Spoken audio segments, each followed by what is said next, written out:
Media এবং culture এরা খুব ভয়ঙ্কর একটা জিনিস।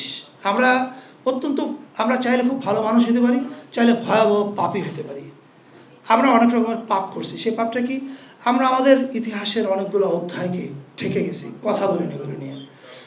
হয়তো বলবার মতো অবস্থাও ছিল না। জুলাই এসে ওই অর্গলটা খুলে দিছে। আপনাদের কি কারো মনে পড়ে জুলাইয়ের আগে কখনো কি বলে শেরেবাংলা, তারপরে 37-এর বঙ্গীয় আইনসভা, জমিদারের প্রথা বিলোপ বা তিতুমির, শরীয়তুল্লাহ, ফরাজি এদের আন্দোলন নিয়ে জুলাইয়ের আগে এত কথা বলতে কখনো দেখছেন? হিস্ট্রি কোয়েশ্চেন এত করতে দেখছেন? কখনো দেখেন নাই। জুলাই আসলে আমাদেরকে আরেকবার রিভিজিট করার সুযোগ দিছে। 71-এ আমরা যেটা মিস আউট করে গেছিলাম। আমরা 71-এ কি মিস আউট করছিলাম? আমরা 71-এ একটা দেশ পাইছি, কিন্তু আমরা আমাদের কালচারাল ফ্রেমওয়ার্কটা বোঝার চেষ্টা করিনি। আমরা বোঝার চেষ্টা করিনি, আচ্ছা 52-র আগে কেন আলাপ নাই? 52-র আগে কী সমস্যা? 52-র আগে সমস্যাটা হচ্ছে 52 থেকে যদি আপনি ইতিহাস শুরু করেন তাহলে শুধু একটা দেশটা দোষ দেওয়া যায়, পাকিস্তান। কিন্তু আপনি যদি 47 আসেন তাহলে 46 চলে আসে, 46 আসলে এর আগে চলে আসে, দাঙ্গা আসে, খুন আসে, জমিদারি প্রথা আসে, এবং আমার দাঁড়িয়ে রাখলে যে কর দিতে হবে সেই প্রসঙ্গগুলো আসে। এটা আসলে দোষটা আর শুধু পাকিস্তানের মধ্যে থাকে না, তখন দোষটা আরেক দেশের উপর পড়ে যায়। এই যে আমাদের যারা ইতিহাস বানাইছে, কালচারাল ন্যারেটিভ সেট করছে, তারা সুকৌশলে এই অংশটাকে বাদ দিয়েছেন। বাদ দেওয়ার ফলে কী হয়েছে দেখেন, বাদ দেওয়ার ফলে আমাদের ইতিহাসটা একদিকে হেলে গেছে পুরোটা। এই যে একদিকে হেলে গেছে, এইটার শাস্তি আমরা 16 বছর ভোগ করছি। দিস 16 ইয়ার্স হচ্ছে ওই পাপের আমাদের শাস্তি। ফলে আমাদের এখন করণীয়টা কি? আমাদের করণীয় হচ্ছে, প্রথম কাজ 16 বছরের অ্যাট্রোসিটি মানুষের সামনে তুলে ধরা। সেটা আমরা যতদিন দায়িত্বে ছিলাম আমরা সেটা করার চেষ্টা করছি। আপনারা কয়েকজনের কাছে শুনছেন, আমরা যতগুলো ডকুমেন্টারি করছি তার 1/3 রিলিজ হয়েছে এখন পর্যন্ত। বাকিগুলো জুলাই মিউজিয়ামে দেখানো হবে। যে 1/3 রিলিজ হয়েছে এগুলোর ভিউ ইজ সরকারি কাজের হিসেবে আনবিলিভেবল। চিফ অ্যাডভাইজার পেজেই শুধুমাত্র এগুলোর ভিউ হচ্ছে 148 মিলিয়ন। এর বাইরে তো হাজার হাজার পেজে আছে। এবং আপনি এখন যত ডকুমেন্টারি বা ছোটো কন্টেন্ট দেখেন, 2 মিনিটের 3 মিনিটের হয়তো একটা গান দিয়ে লাগাচ্ছে, আমি দেখি না, I really feel happy, and আমার চোখে তখন পানি আসে যে কোনো না কোনো ফুটেজ দেখা যায় যে আমাদের কোনো না কোনো ডকুমেন্টারি থেকে আসছে। This is what it is, যে আমরা করে দিছি, এখন বাকিরা সব নিজেরা নিজেদের মতো করছে। এটা হচ্ছে জ্ঞানের ব্যাপার। জ্ঞান আপনি ধরে রাখবেন না, জ্ঞান ছড়ায় দিবেন, বাকিরা সব নিজেরাই করে নেবেন। This younger generation, they know how to do it. এখন শুধু ডকুমেন্টারি ওই কটাতে কি আমাদের কাজ শেষ? না, আমাদের অনেক কাজ বাকি। আমাদের ইচ্ছা ছিল জুলাই মিউজিয়াম যদি প্রপারলি আমরা যেভাবে চেয়েছিলাম সেভাবে ওপেন হলে কি হইতো। আমাদের একটা মিটিংয়ে জুলাই মিউজিয়ামের বোর্ড মেম্বার ছিল একজন, ওখানে আছেন আমার ভাই।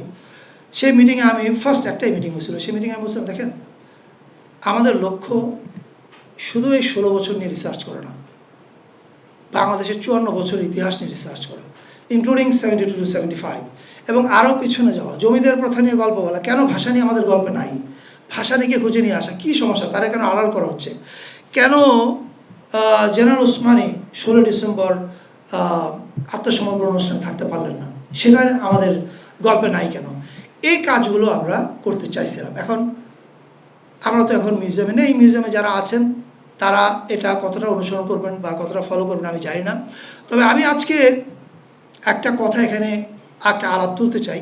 এটা আমরা সামনে সরকারের সঙ্গে এই কথাটা বলবো, প্রধানমন্ত্রীর কাছে এই কথা তোলার চেষ্টা করব। সেটা কি, আপনারা মুক্তিযুদ্ধ জাদুঘর সম্বন্ধে জানেন,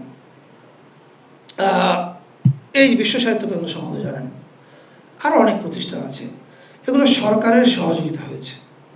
মুক্তিযুদ্ধ জাদুঘরের জায়গা সরকার দিয়েছে, কিছু অর্থ সাহায্য দিয়েছে, কিছু কর্পোরেট জায়গা থেকে টাকা এসছে, এবং সরকার এখন প্রতি বছর মুক্তিযুদ্ধ জাদুঘরের পরিচালনা ব্যয়ের একটা অংশ দেয়। কিন্তু সরকার এটার মালিক না, এটার মালিক একটা ট্রাস্টি বোর্ড, এবং সেই ট্রাস্টি বোর্ড আবার কীরকম, যে আজীবন সদস্য, কোনোদিন আপনি তাদেরকে সরাতে পারবেন না। এখন তারা এটা কেন করেছে? তারা এটা করেছে এই কারণে, যখন আওয়ামী লীগ ক্ষমতায় থাকবে না তখনও ইতিহাসটা যেন আওয়ামী লীগের দখলেই থাকে। আমি বলছি না ইতিহাস বিএনপি, জামাত, এনসিপির দখলে থাকতে হবে, কিন্তু আমি বলতে চাচ্ছি ইতিহাসটা যেন কেউ বিকৃতি করার সুযোগ না পায়। সরকার বদল হবে, বদল হওয়ার সঙ্গে যখন যেন জুলাই জাদুঘরের কন্টেন্ট চেঞ্জ না হয়ে যায়।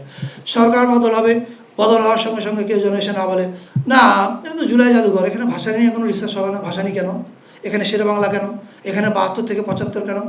এই আলাপটা যেন আর না আসে, সেই কারণে আমরা এই দাবিটা তুলতে চাই। আমি আজকে এখানে আলাপটা তুললাম, সামনে আপনারাও সবাই এই আলাপটা কী বলে জোরে সোরে তোলেন। সেটা হচ্ছে জুলাই জাদুঘর একটা ট্রাস্টি বোর্ডের কাছে দিতে হবে, এবং সেই ট্রাস্টি বোর্ড সরকার সবার সঙ্গে বসে ঠিক করুক। আমরা বলছি না যে আপনি একটা নির্দিষ্ট দলের বা একটা নির্দিষ্ট মতের লোককে দেন, কিন্তু জুলাই জাদুঘর যদি প্রপার প্রফেশনাল লোকজনের হাতে দেয়া যায়, এই জাদুঘর বাংলাদেশের রাজনীতি না, শুধু বাংলাদেশের কালচারাল ডিসকোর্সও সেট করবে বলে আমার বিশ্বাস, এবং এটা সে পাওয়ার আছে। আর আমি শেষ করতে চাই একটা কথা বলে। ফারিনের মা এখানে আছেন বসা, ফাহমিন। জুলাই জাদুঘরে কাজ করতে গিয়ে আমার পার্সোনাল, আমি নিজে একটা ট্রমার মধ্যে পড়ে গেছি যে এত বেদনার গল্প শুনতে হয়, দেখতে হয়, এটা খুব কঠিন মানুষ হিসেবে নেওয়া।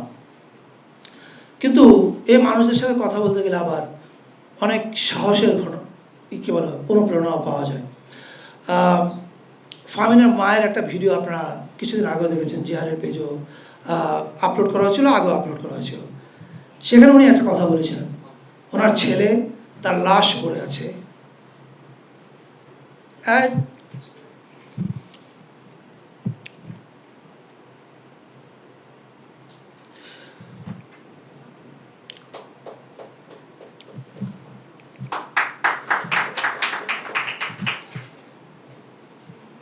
she was crying and she was saying যে আমার আরো 2টা ছেলে আছে,